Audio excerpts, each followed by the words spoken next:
विविधा। विविध भारती के विविध रंगी कार्यक्रमों की विविधा।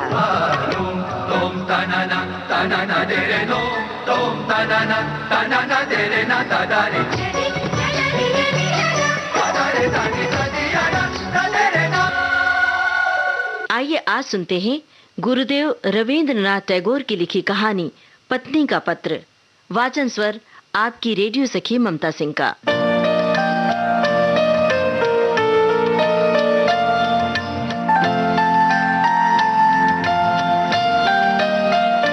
श्री चरण कमलेशु, आज हमारे विवाह को 15 बरस हो गए, लेकिन अभी तक मैंने कभी तुमको चिट्ठी न लिखी। सदा तुम्हारे पास ही बनी रही।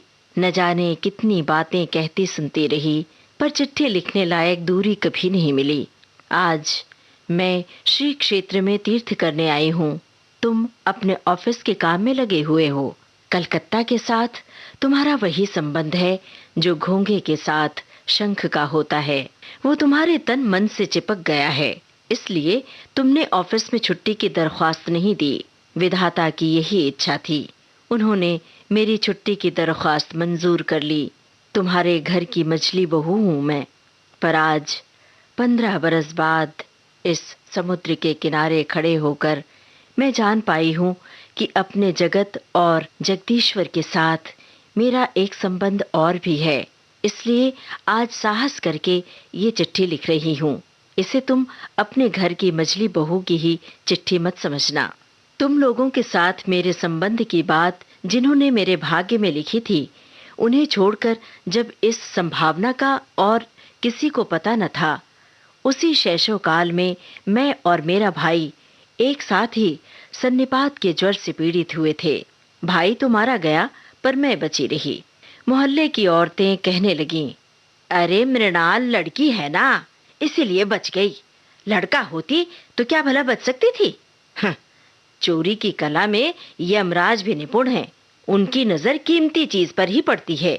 मेरे भाग्य में मौत नहीं है, यही बात अच्छी तरह से समझाने के लिए मैं ये चिट्ठी लिखने बैठी हूँ। एक दिन जब दूर के रिश्ते में तुम्हारे मामा तुम्हारे मित्र नीरद को साथ लेकर कन्या देखने आए थे, तब मेरी आयु 12 वर्ष की थी। दुर्गम गांव में मेरा घर था, जहां दिन में भी सियार बोलते रहे। स्टेशन से 7 कोस तक छकड़ा गाड़ी में चलने के बाद बाकी 3 मील का कच्चा रास्ता पालकी में बैठकर पार करने के बाद हमारे गांव में पहुंचा जा सकता था। उस दिन तुम लोगों को कितनी हैरानी हुई, जिस पर हमारे पूर्वी बंगाल का भोजन, मामा उस भोजन की हंसी उड़ाना आज भी नहीं भूलते। तुम्हारी माँ की एक ही जिद थी कि बड़ी बहू के रूप की कमी को मझली बहू के द्वारा पूरी करें। नहीं तो भला इतना कष्ट करके तुम लोग हमारे गांव क्यों आते? पीलिया, यकृत, उदरशूल और दुल्हन के लिए बंगाल प्रांत में खोज नहीं करनी पड़ती। वे स्वयं ही आकर घेर लेते हैं, छुड़ाए नहीं छूटते। पिता की छाती धक धक करने लगी। माँ दुर्गा का नाम जपने लगी। शहर के देवता को गांव का पुजारी क्या देकर संतुष्ट करे। बेटी के रूप का भरोसा था, लेकिन स्वयं बेटी में उस रूप का कोई मृत्यु नहीं होता। देखने आया हुआ व्यक्ति उसका जो मूल्य दे वही उसका मूल्य होता है। इसीलिए तो 1000 रूप गुण होने पर भी लड़कियों का संकोच किसी भी तरह से दूर नहीं होता। सारे मोहल्ले का ये आतंक मेरी छाती पर पत्थर की तरह जमकर बैठ गया। आकाश का सारा उजाला और संसार की समस्त शक्ति उस दिन मानो इस 12 वर्षीय ग्रामीण लड़की को 2 परीक्षकों की 2 जोड़ी आंखों के सामने कसकर पकड़ कर रखने के लिए निगरानी कर रही थी। मुझे कहीं छिपने की जगह न मिली। अपने करुण स्वर में संपूर्ण आकाश को कपाती हुई शहनाई बज उठी। मैं तुम लोगों के यहाँ आ पहुंची। मेरे सारे ऐबों का व्यवरावार हिसाब लगाकर गृहिणियों को ये स्वीकार करना पड़ा कि सब कुछ होते हुए भी मैं सुंदरी जरूर हूँ। ये बात सुनते ही मेरी बड़ी जेठानी का चेहरा भारी हो गया। लेकिन सोचती हूँ, मुझे रूप की जरूरत ही क्या थी? रूप नामक वस्तु को अगर किसी ब्राह्मण ने गंगा मिट्टी से गढ़ा हो तो उसका आदर हो, लेकिन उसे तो विधाता ने न केवल अपने आनंद से निर्मित किया है, इसलिए तुम्हारे धर्म के संसार में उसका कोई मूल्य नहीं। मैं रूपवती हूँ, इस बात को भूलने में तुम्हें बहुत दिन लग गए, लेकिन मुझ में बुद्धि भी है। ये बात तुम लोगों को पग पग पर याद दिलानी पड़ती। मेरी ये बुद्धि इतनी प्रकृत है कि तुम लोगों की घर गृहस्थी में इतना समय काट देने पर भी वो आज भी टिकी हुई है। मेरी इस बुद्धि से माँ बड़ी चिंतित रहती थी। नारी के लिए ये तो एक बला ही है। बाधाओं को मानकर चलना जिसका काम है, वो यदि बुद्धि को मानकर चलना चाहे तो ठोकर खा खा कर उसका सिर फूटेगा ही। लेकिन तुम ही बताओ, मैं क्या करूं? तुम लोगों के घर की बहू को जितनी बुद्धि की जरूरत है, विधाता ने लापरवाही में मुझे उससे बहुत ज्यादा बुद्धि दे डाली है। अब मैं उससे लौटाऊं भी तो किसको? तुम लोग मुझे पुरखिन कहकर दिन रात गाली देते रहे। अक्षम्य को कड़ी बात कहने से ही सांत्वना मिलती है, इसीलिए मैंने उसको क्षमा कर दिया। मेरी एक बात तुम्हारी घर गृहस्थी से बाहर थी, जिसे तुम में से कोई नहीं जानता। मैं तुम सबसे छिपाकर कविता लिखा करती थी। वो भले ही कूड़ा करकट क्यों न हो, उस पर तुम्हारे अंतःपुर की दीवार न उठ सकी। वहीं मुझे मृत्यु मिलती थी, वहीं पर मैं रो पाती थी।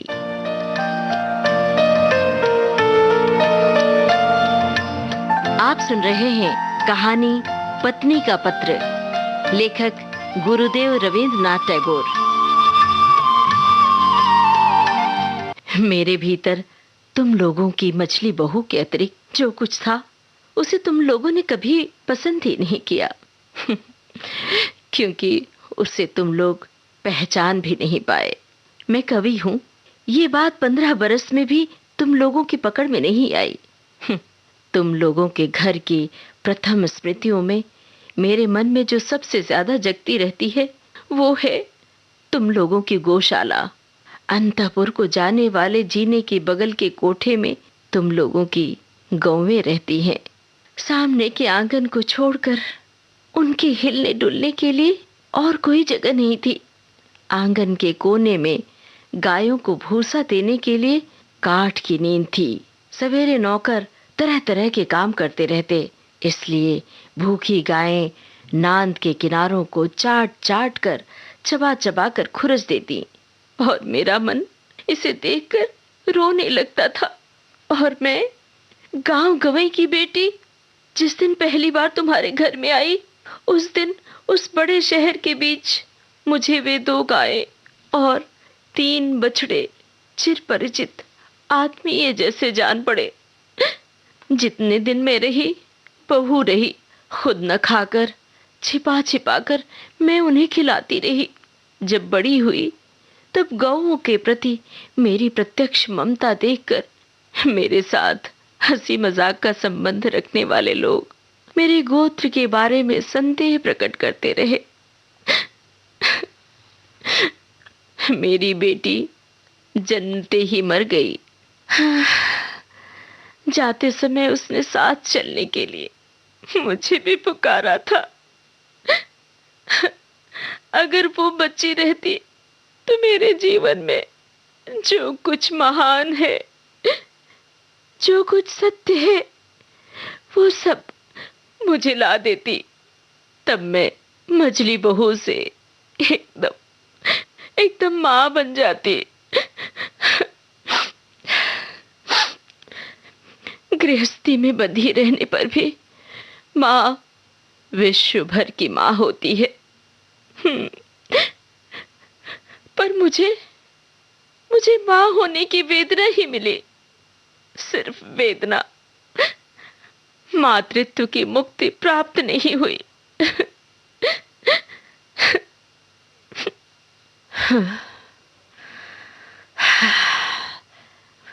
मुझे याद है, अंग्रेज डॉक्टर को हमारे घर का भीतरी भाग देखकर बड़ा आश्चर्य हुआ था, और जच्चा घर देखकर नाराज होकर उसने डांट फटकार भी लगाई थी।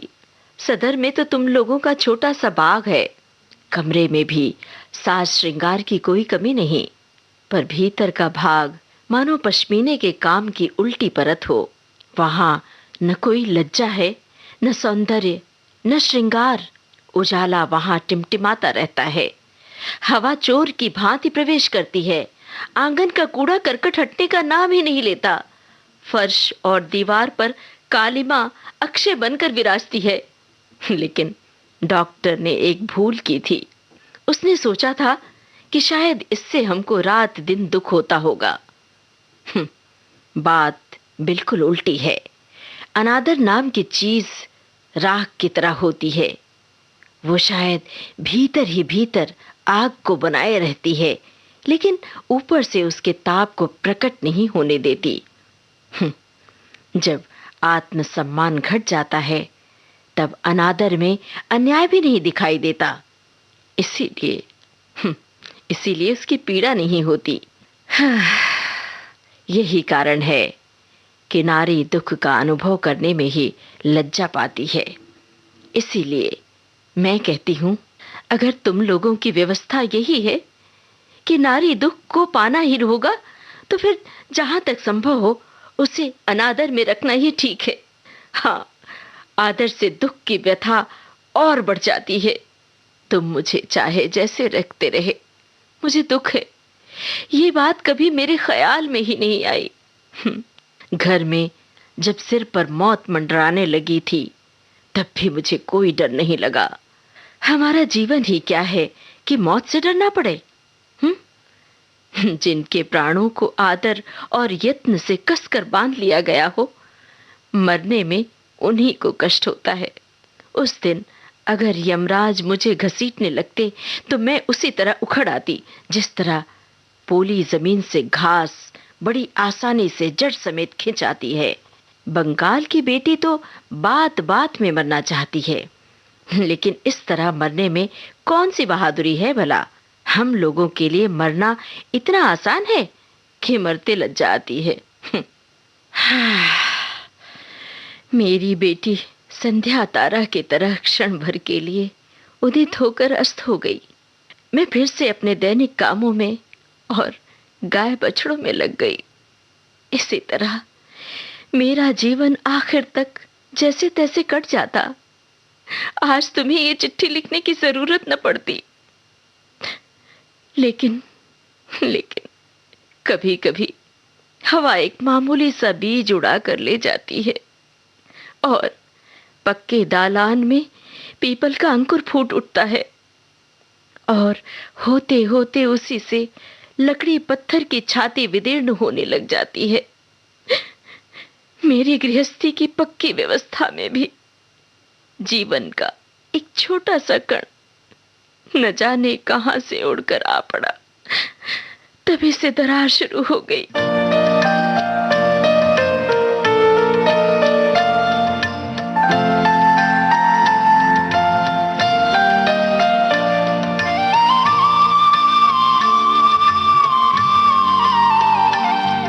जब विधवा मां की मृत्यु के बाद मेरी बड़ी जेठानी की बहन बिंदु ने अपने चचेरे भाइयों के अत्याचार के मारे एक दिन हमारे घर में दीदी के पास आश्रय लिया था, तब तुम लोगों ने सोचा था ये कहां की बला आ गई है ना? देखा, तुम लोग सब मन ही मन खींच उठे हो, इसलिए ना कि उस निराश्रिता लड़की को घेर कर मेरा संपूर्ण मन एकाएक जैसे कमर बांध कर खड़ा हो गया हो। पराए घर में पराए लोगों की अनिच्छा होते हुए भी आश्रय लेना कितना बड़ा अपमान है।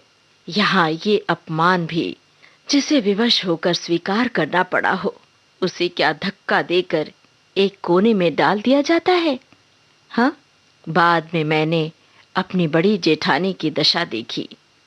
उन्होंने अपनी गहरी संवेदना के कारण ही बहन को अपने पास बुलाया था, लेकिन जब उन्होंने देखा कि इसमें पति की इच्छा नहीं है, तो उन्होंने ऐसा भाव दिखाना शुरू किया मानो उन पर कोई बड़ी बला आ पड़ी हो। उन्हें इतना साहस न हुआ कि वे अपनी अनाथ बहन के प्रति खुले मन से स्नेह प्रकट कर सके। वे पतिव्रता थी। पतिव्रता। उनका ये संकट देखकर मेरा मन और भी दुखी हो उठा। मैंने देखा बड़ी जेठानी ने खास तौर से सबको दिखा दिखा कर बिंदु के खाने पहनने की ऐसी रद्दी व्यवस्था की और उसे घर में इस तरह नौकरानियों के से काम सौंप दिए कि मुझे दुख ही नहीं, लज्जा भी हुई। मैं सबके सामने इस बात को प्रमाणित करने में लगी रहती थी कि हमारी गृहस्थी को बिंदु बहुत सस्ते दामों में मिल गई है। ढेरों काम करती है, फिर भी खर्च की दृष्टि से बेहद सस्ती है। मेरी बड़ी जेठानी के पितृवंश में कुल के अलावा और कोई बड़ी चीज न थी, न रूप था, न धन। किस तरह मेरे ससुर के पैरों पड़ने पर तुम लोगों के घर में उनका ब्याह हुआ था, ये बात तुम अच्छी तरह जानते हो। हाँ, वे सदा यही सोचती रहीं कि उनका विवाह तुम्हारे वंश के प्रति बड़ा भारी अपराध था। इसीलिए वे सब बातों में अपने आप को भरसक दूर रखकर अपने को छोटा मानकर तुम्हारे घर में बहुत ही थोड़ी जगह में सिमट कर रहती थीं। लेकिन उनके इस प्रशंसनीय उदाहरण से हम लोगों को बड़ी कठिनाई होती रही। मैं अपने आप को हर तरफ से इतना बेहद छोटा नहीं बना पाती। मैं जिस बात को अच्छा समझती हूँ उसे किसी और की खातिर बुरा समझने को मैं उचित नहीं मानती। इस बात के तुम्हें भी बहुत से प्रमाण मिल चुके हैं। बिंदु को मैं अपने कमरे में घसीट लाई। जीजी कहने लगी, मझली बहू गरीब घर की बेटी का दिमाग खराब कर देगी। वे सबसे मेरी इस ढंग से शिकायत करती फिरती थीं, मानो मैंने कोई अपराध कर दिया हो। लेकिन मैं अच्छी तरह जानती हूँ, वे मन ही मन सोचती थीं कि चलो जान बची। अब अपराध का बोझ मेरे सिर पर पड़ने लगा। वे अपनी बहन के प्रति खुद जो स्नेह नहीं दिखा पाती थीं, वही मेरे द्वारा प्रकट करके उनका मन हल्का हो जाता। तुम्हें तो मालूम है, देखने में वो इतनी कुरूप थी कि अगर वो फर्श पर गिरकर अपना सिर फोड़ लेती तो भी लोगों को घर के फर्श की ही चिंता होती। और यही कारण है कि माता पिता के न होने पर ऐसा कोई न था जो उसके विवाह की सोचता। और ऐसे लोग भी भला कितने थे जिनके प्राणों में इतना बल हो कि उससे ब्याह कर सके। बिंदु बहुत डरती डरती मेरे पास आई, मानो संसार में उसको जन्म लेने का कोई अधिकार ही न था। इसीलिए वो हमेशा अलग हटकर आंख बचाकर चलती। उसके पिता के यहाँ उसके चचेरे भाई उसके लिए ऐसा एक भी कोना नहीं छोड़ना चाहते थे जिसमें वो फालतू चीज की तरह पड़ी रह सके। जो भी हो, वे लोग थे खूब। यही कारण है कि जब मैं बिंदु को अपने कमरे में बुला लाई तो उसकी छाती धक धक करने लगी। उसका डर देखकर मुझे बड़ा दुख हुआ। मेरे कमरे में उसके लिए थोड़ी सी जगह है, ये बात मैंने बड़े प्यार से उसे समझाई। लेकिन मेरा कमरा एक मेरा ही कमरा तो नहीं था, इसलिए मेरा काम आसान नहीं हुआ।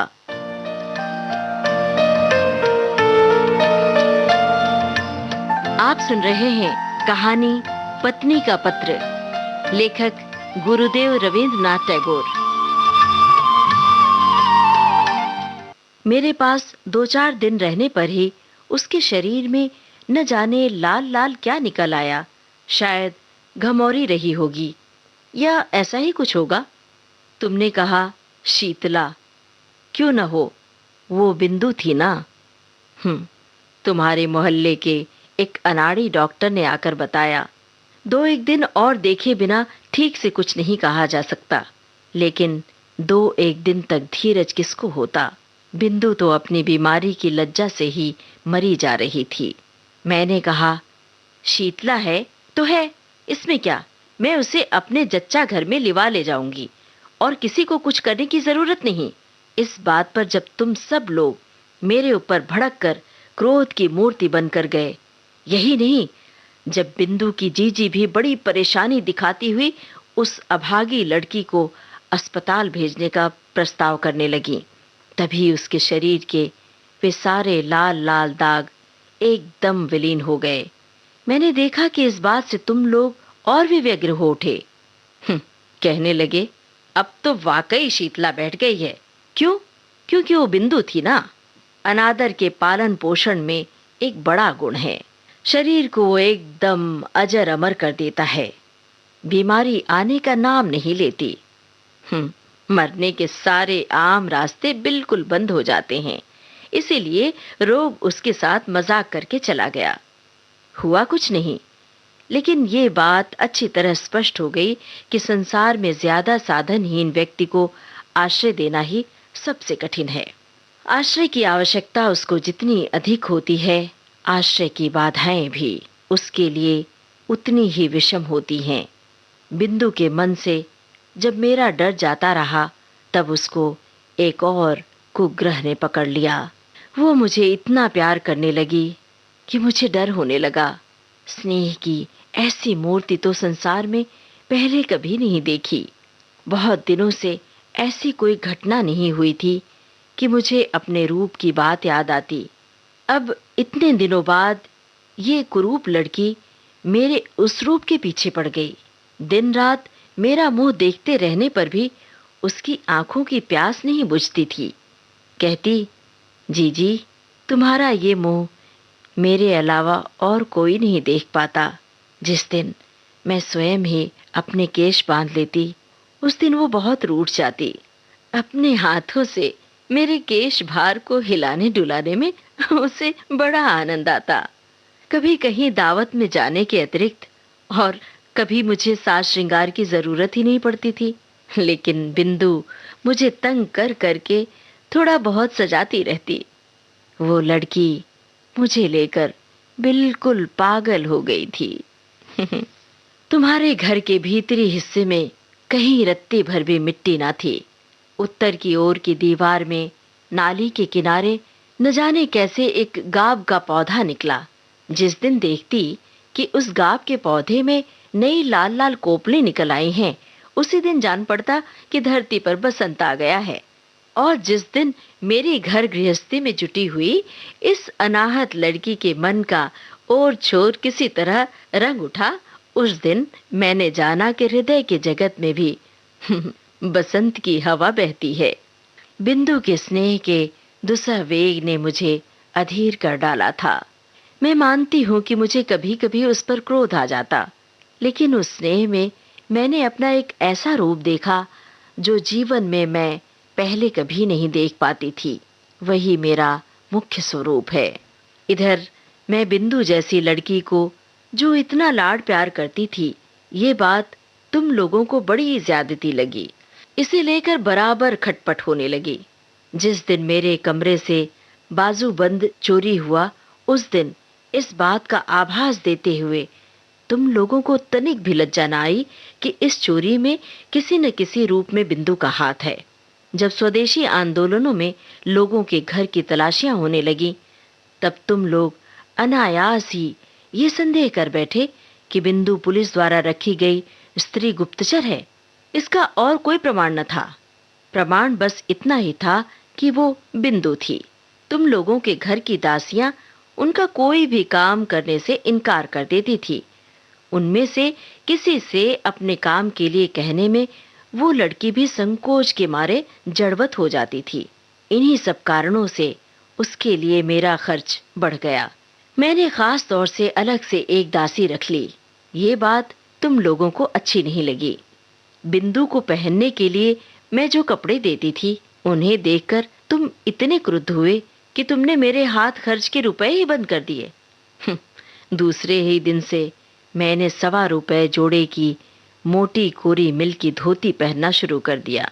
और जब मोती की माँ मेरी जूठी थाली उठाने के लिए आई, तो मैंने उसको मना कर दिया।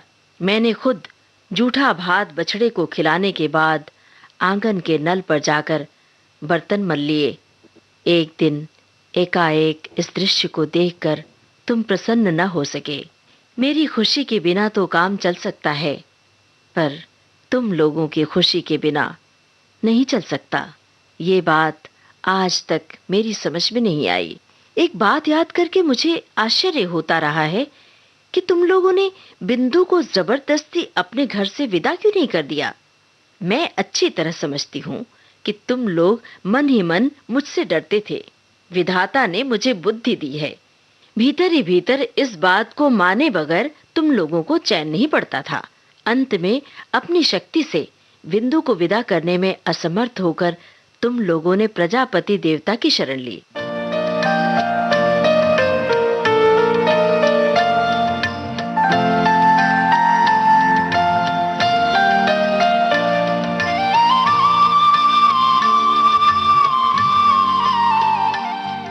बिंदु का वर ठीक हुआ।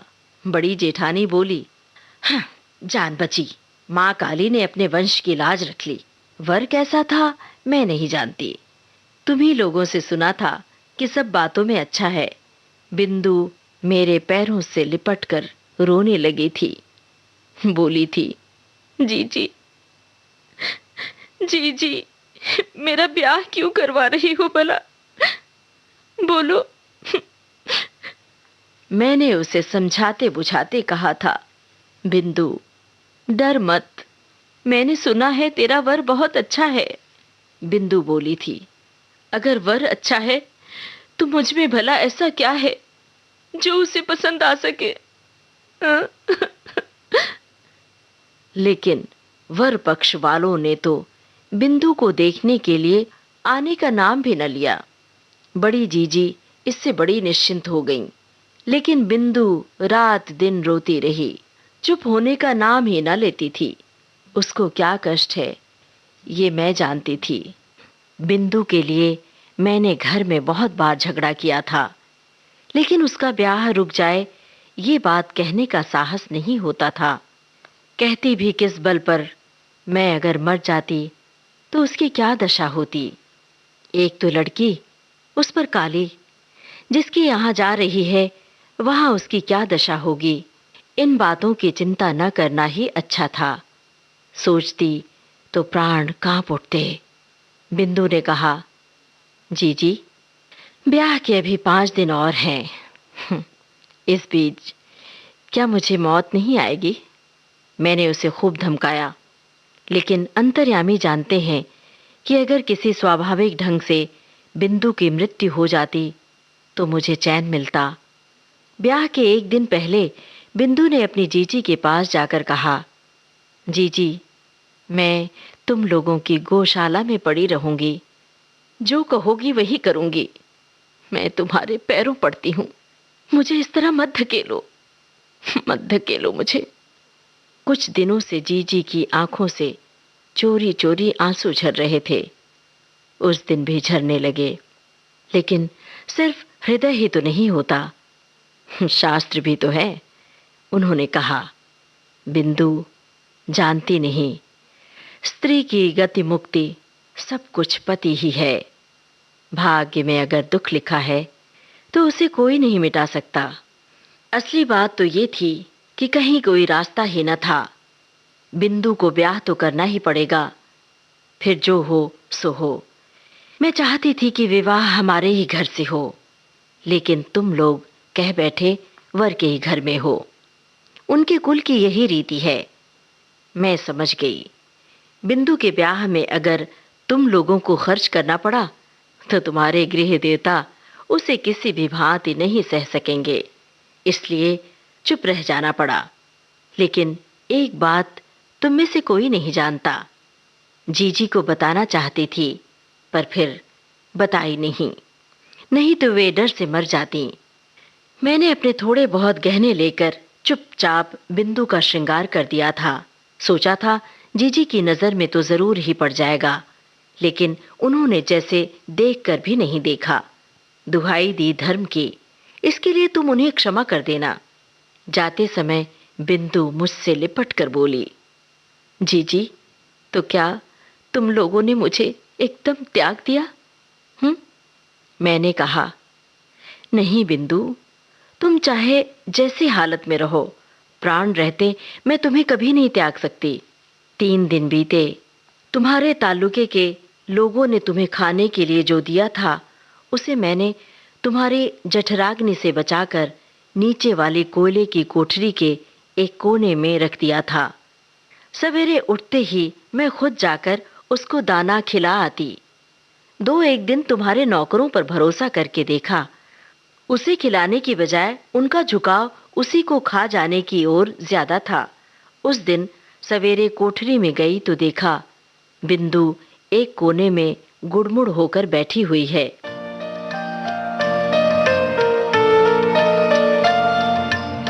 आप सुन रहे हैं कहानी पत्नी का पत्र, लेखक गुरुदेव रवींद्रनाथ टैगोर। मुझे देखते ही वो मेरे पैर पकड़कर चुपचाप रोने लगी। बिंदु का पति पागल था। सच कह रही है बिंदु? बोलना। दीदी, तुम्हारे सामने क्या मैं इतना झूठ बोल सकती हूँ? दीदी, वो पागल है। वो पागल है। इस विवाह में ससुर की सहमति नहीं थी, लेकिन मेरी सास से यमराज की तरह वे सब डरते थे। ब्याह के पहले ही वे काशी चल दिए थे। सास ने जिद करके अपने लड़के का ब्याह कर लिया। मैं वहीं कोयले के ढेर पर बैठ गई। स्त्री पर स्त्री को दया नहीं आती। कहती है कोई लड़की थोड़ी ही है, लड़का पागल है तो है तो पुरुष ना, है तो पुरुष। देखने में बिंदु का पति पागल नहीं लगता, लेकिन कभी कभी उसे ऐसा उन्माद चढ़ता कि उसे कमरे में ताला बंद करके रखना पड़ता। ब्याह की रात वो ठीक था, लेकिन रात में जगते रहने के कारण और इसी तरह के और झंझटों के कारण दूसरे दिन से उसका दिमाग बिल्कुल खराब हो गया। बिंदु दोपहर को पीतल की थाली में भात खाने बैठी थी। अचानक उसके पति ने भात समेत थाली उठाकर आंगन में फेंक दी। न जाने क्यों अचानक उसको लगा मानो बिंदु रानी ससमणी हो। नौकर ने हो न हो चोरी से उसी के सोने के थाल में रानी के खाने के लिए भात दिया हो, इसीलिए उसे क्रोध आ गया था। बिंदु तो डर के मारे मरी जा रही थी। तीसरी रात को जब उसकी सास ने उससे अपने पति के कमरे में सोने के लिए कहा, तो बिंदु के प्राण सूख गए। उसकी सास को जब क्रोध आता था तो होश में नहीं रहती थी। वो भी पागल ही थी, लेकिन पूरी तरह से नहीं, इसलिए वो ज्यादा खतरनाक थी। बिंदु को कमरे में जाना ही पड़ा। उस रात उसके पति का मिजाज ठंडा था, लेकिन डर के मारे बिंदु का शरीर पत्थर हो गया था। पति जब सो गए तब काफी रात बीतने पर वो किसी तरह चतुराई से भागकर चली आई। घृणा और क्रोध से मेरा शरीर जलने लगा। मैंने कहा, इस तरह धोखे के ब्याह को ब्याह नहीं कहा जा सकता। बिंदु, तू जैसे रहती थी वैसे ही मेरे पास रह। देखूं तुझे कौन ले जाता है यहां से। तुम लोगों ने कहा बिंदु झूठ बोलती है। मैंने कहा वो कभी झूठ नहीं बोलती। फिर तुम लोगों ने कहा तुम्हें कैसे मालूम। फिर मैंने कहा मैं अच्छी तरह से जानती हूं बिंदु झूठ नहीं बोलती। तुम लोगों ने डर दिखाया। अगर बिंदु के ससुराल वालों ने पुलिस केस कर दिया तो आफत में पड़ जाएंगे हम। मैंने कहा क्या अदालत ये बात नहीं सुनेगी कि उसका ब्याह धोखे से पागल वर के साथ कर दिया गया है। तुमने कहा था। तो क्या इसके लिए अदालत जाएंगे हम? हाँ, हमें ऐसी क्या गरज पड़ी है? जो कुछ मुझसे बन पड़ेगा अपने गहने बेचकर करूंगी। तुम लोगों ने फिर कहा था क्या वकील के घर तक दौड़ोगी? हाँ, इस बात का क्या जवाब होता? सिर ठोकने के अलावा और कर भी क्या सकती थी मैं। उधर बिंदु के ससुराल से उसके जेठ ने आकर बाहर बड़ा हंगामा खड़ा किया। कहने लगा थाने में रिपोर्ट कर दूंगा। मैं नहीं जानती मुझ में क्या शक्ति थी, लेकिन जिस गाय ने अपने प्राणों के डर से कसाई के हाथों से छूटकर मेरा आश्रय लिया हो, उसे पुलिस के डर से फिर उस कसाई को लौटाना पड़े, ये बात मैं किसी भी तरह से मान नहीं सकती थी। मैंने हिम्मत करके कहा, करने दो थाने में रिपोर्ट, देखती हूं मैं।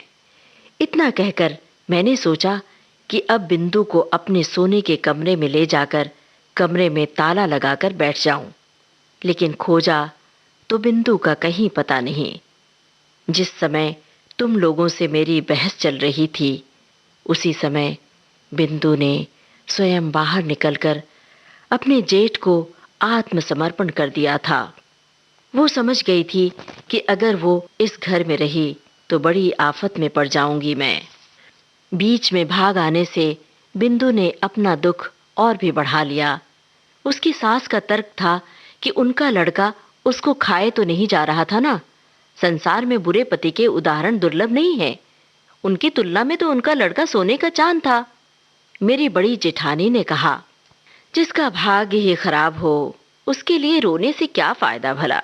संसार भर में कायरता के इस सबसे अधम आख्यान का प्रचार करते हुए तुम लोगों के पुरुष मन को कभी तनिक भी संकोच नहीं हुआ। इसलिए मानव जन्म पाकर भी तुम लोग बिंदु के व्यवहार पर क्रोध कर रहे थे। उसे तुम्हारा सिर नहीं झुका। बिंदु के लिए मेरी छाती फटी जा रही थी, लेकिन तुम लोगों का व्यवहार देखकर मेरी लज्जा का अंत न था। मैं तो गांव की लड़की थी जिस पर तुम लोगों के घर आ पड़ी। फिर भगवान ने न जाने किस तरह मुझे ऐसी बुद्धि दे दी। धर्म संबंधी तुम लोगों की ये चर्चा मुझे किसी भी प्रकार सहन नहीं हुई। मैं निश्चय पूर्वक जानती थी कि बिंदु मर भले ही जाए, वो अब हमारे घर लौट कर नहीं आएगी। लेकिन मैं तो उसे ब्याह के एक दिन पहले ये आशा दिला चुकी थी कि प्राण रहते उसे नहीं छोड़ूंगी मैं।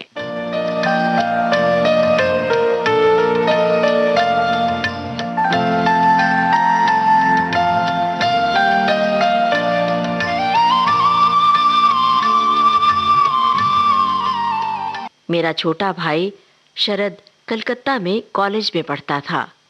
तुम तो जानते ही हो, तरह तरह से वॉलेंटियरी करना, प्लेग वाले मोहल्लों में चूहे मारना, दामोदर में बाढ़ आ जाने की खबर सुनकर दौड़ पड़ना, इन सब बातों में उसका इतना उत्साह था कि एफए की परीक्षा में लगातार 2 बार फेल होने पर भी उसके उत्साह में कोई कमी नहीं आई। मैंने उसे बुलाकर कहा, शरद, जैसे भी हो बिंदु की खबर पाने का इंतजाम तुझे ही करना पड़ेगा। बिंदु को मुझे चिट्ठी भेजने का साहस नहीं होगा। वो भेजे भी तो मुझे मिल नहीं सकेगी। शरद के साथ बातचीत कर रही थी, तभी तुमने मेरे कमरे में आकर कहा, तुम फिर ये क्या बखेड़ा खड़ा कर रही हो? मैंने कहा, वही जो शुरू से करती आई हूं, जब से तुम्हारे घर आई हूं। लेकिन नहीं, वो तो तुम्ही लोगों की कीर्ति है ना। तुमने पूछा, बिंदु को लाकर फिर कहीं छिपा रखा है क्या तुमने? मैंने कहा था, हाँ, बिंदु अगर आती तो मैं जरूर छिपा कर रख लेती, लेकिन वो अब नहीं आएगी। तुम्हें डरने की कोई जरूरत नहीं है। शरद को मेरे पास देखकर तुम्हारा संदेह और भी बढ़ गया। मैं जानती थी कि शरद का हमारे यहाँ आना जाना तुम लोगों को पसंद नहीं है। तुम्हें डर था कि उस पर पुलिस की नजर है। अगर कभी किसी राजनीतिक मामले में फंस गया तो तुम्हें भी फंसा डालेगा। इसीलिए मैं भैया दूज का तिलक भी आदमी के हाथों उसी के पास भिजवा देती थी, अपने घर नहीं बुलाती थी।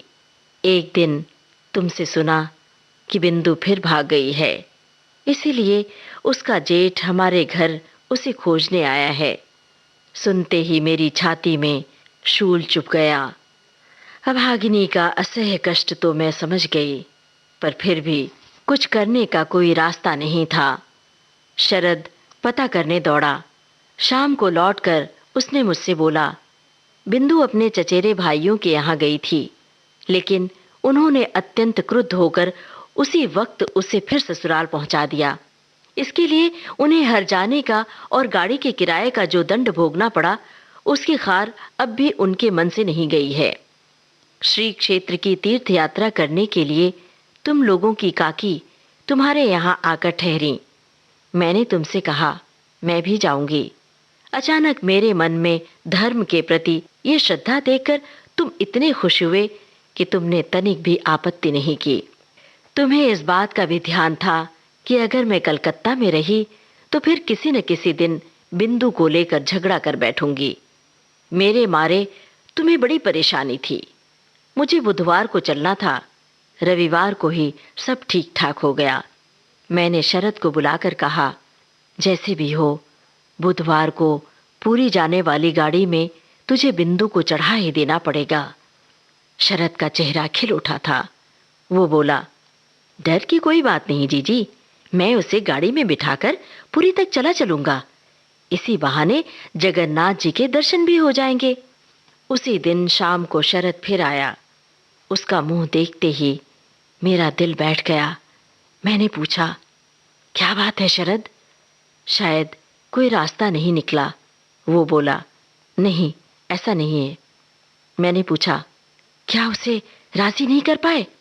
उसने कहा, हाँ जी जी, अब जरूरत भी नहीं है। कल रात अपने कपड़ों में आग लगाकर वो आत्महत्या करके मर गई। चलो, छुट्टी मिली। बिंदु। गांव भर के लोग चीख उठे, कहने लगे, लड़कियों का कपड़ों में आग लगाकर मर जाना तो अब एक फैशन सा हो गया है। तुम लोगों ने कहा, अच्छा नाटक है। ऐसा ही था बिंदु का दुर्भाग्य। जितने दिन जीवित रहे, तनिक भी यश नहीं मिल सका, न रूप का न गुण का। मरते वक्त भी ये नहीं हुआ कि सोच समझकर कुछ ऐसे नए ढंग से मरती कि दुनिया भर के लोग खुशी से ताली बजा उठते। मरकर भी उसने लोगों को नाराज ही किया। बिंदु।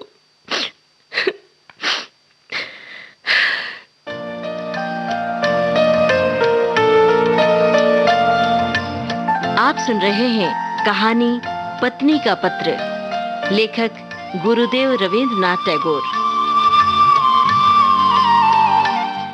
जीजी कमरे में जाकर चुपचाप रोने लगी, लेकिन उस रोने में जैसे एक सांत्वना थी।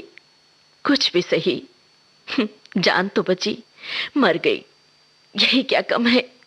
अगर बची रहती तो न जाने क्या क्या हो जाता।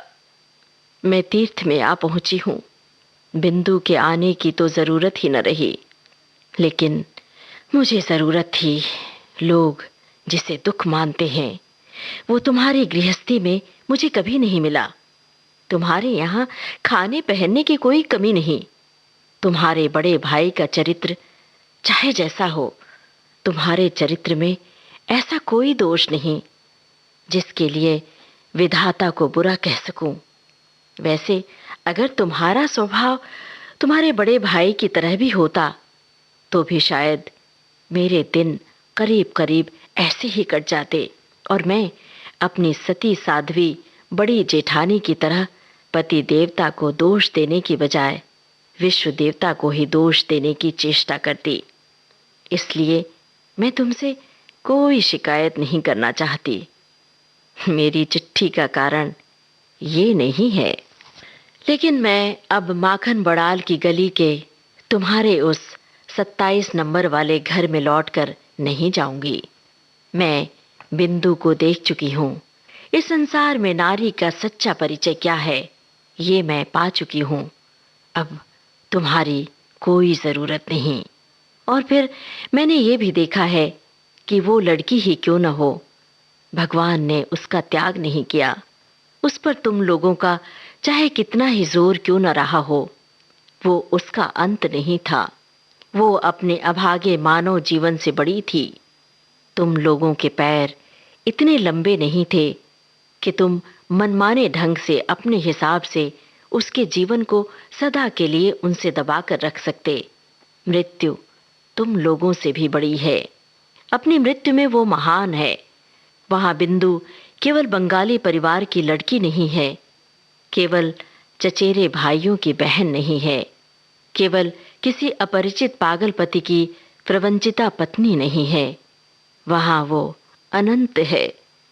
मृत्यु की उस वंशी का स्वर उस बालिका के भग्न हृदय से निकलकर जब मेरे जीवन की यमुना के पास बजने लगा तो पहले पहल मानो मेरी छाती में कोई वाण बिंध गया हो।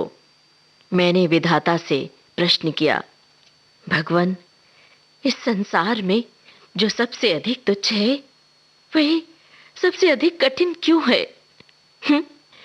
इस गली में 4 दीवारी से घिरे इस निरानंद स्थान में ये जो तुच्छतम बुदबुद है वो इतनी भयंकर बाधा कैसे बन गया? तुम्हारा संसार अपनी शठ नीतियों से क्षुधा पात्र को संभाले, कितना ही क्यों न कोई पुकारे, मैं उस अंतपुर की जरा सी चौखट को क्षण भर के लिए भी पार क्यों नहीं कर सकी। ऐसे संसार में ऐसा जीवन लेकर मुझे इस अत्यंत तुच्छ काठ पत्थर की आड़ में ही तिल तिल कर क्यों मरना होगा भला? क्यों? कितनी तुच्छ है ये मेरी प्रतिदिन की जीवन यात्रा। इसके बंधे नियम, बंधे अभ्यास, बंधी हुई बोली, बंधी हुई मार, सब कुछ कितनी तुच्छ है।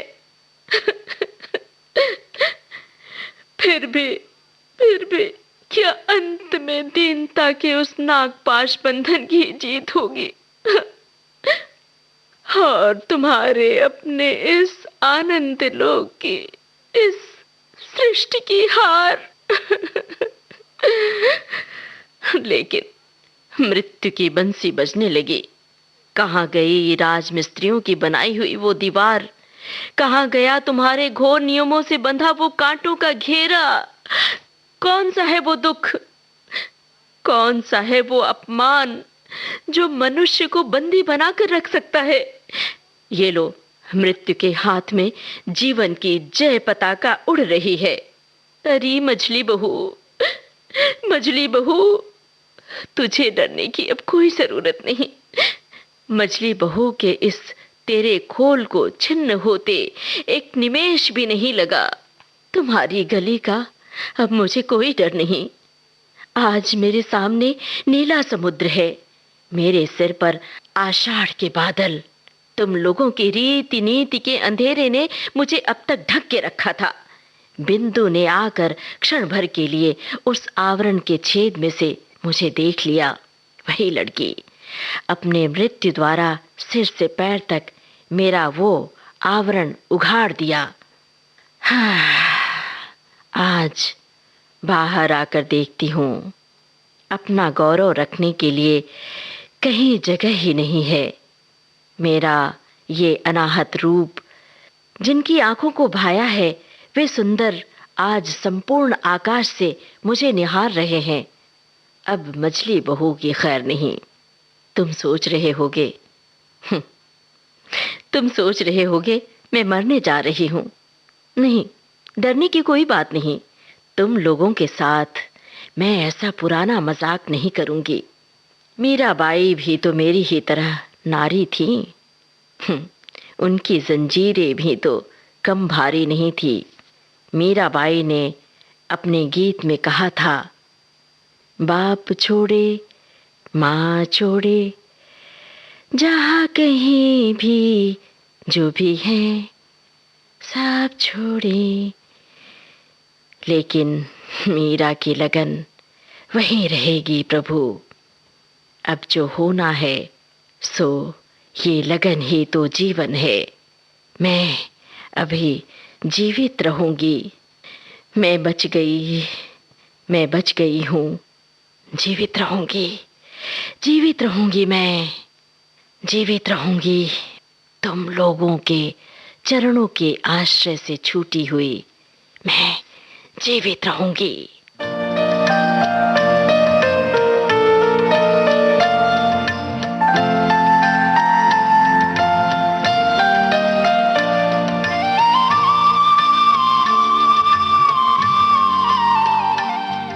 गुरुदेव रवींद्रनाथ टैगोर की लिखी कहानी पत्नी का पत्र। वाचन स्वर आपकी रेडियो सखी ममता सिंह का।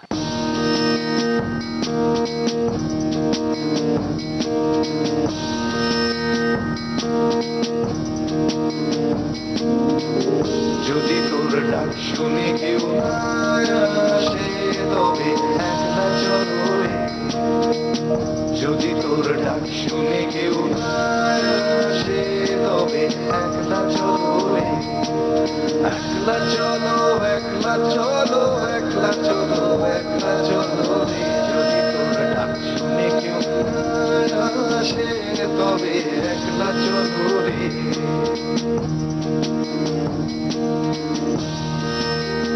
तन्हा राही अपनी राह चलता जाएगा। तन्हा राही अपनी राह चलता जाएगा, अब तो जो भी होगा देखा जाएगा,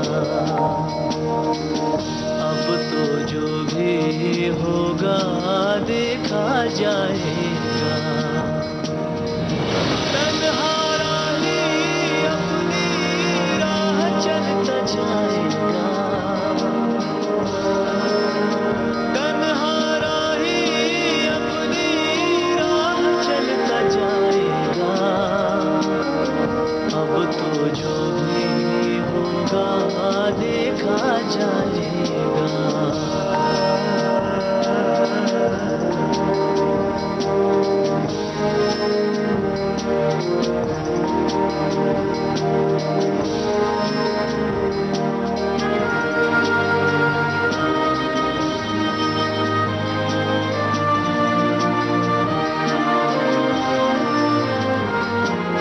बोझ कितना हो मुश्किलों का मगर ना झुका है ना झुक सकेगा ये सर, जिंदा फिर भी रहेगा मेरा ज़मीर, जिस्म को मौत भी आ जाए अगर,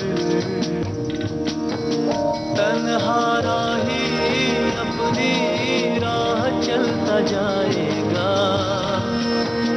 तन्हा राही अपनी राह चलता जाएगा, अब तो जो भी होगा देखा जाएगा।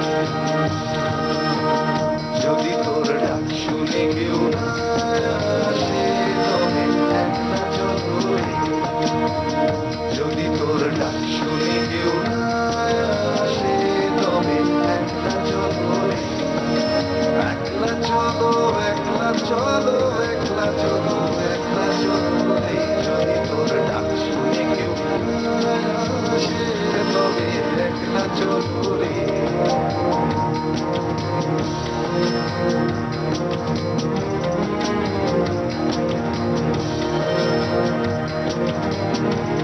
बाजी पे लगाने की खातिर हम जाने हथेली पर लाए,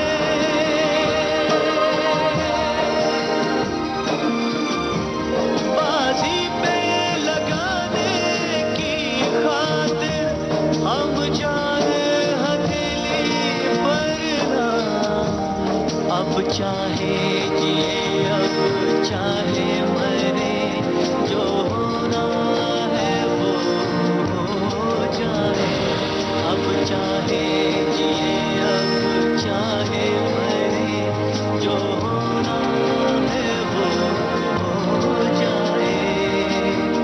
যদি তোর ডাক শুনে কেউ না আসে তবে একলা চলো, যদি তোর ডাক শুনে কেউ না আসে তবে একলা চলো। मंजिलें कभी क्या मिलेगी हमें, होगी क्या सहल कभी जो राह है करी, आज हर जवाब हमको मिल जाएगा, आ गई है आज फैसले की घड़ी।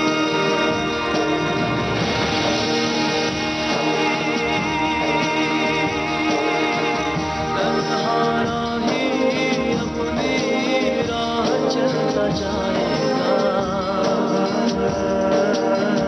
तन्हा राही अपनी राह चलता जाएगा, अब तो जो भी होगा देखा जाएगा, अब तो जो भी होगा देखा जाएगा। যদি তোর ডাক শুনে কেউ না আসে তবে একলা চলো দেখা যায়, যদি তোর ডাক শুনে কেউ না আসে একলা চলো, একলা চলো একলা চলো।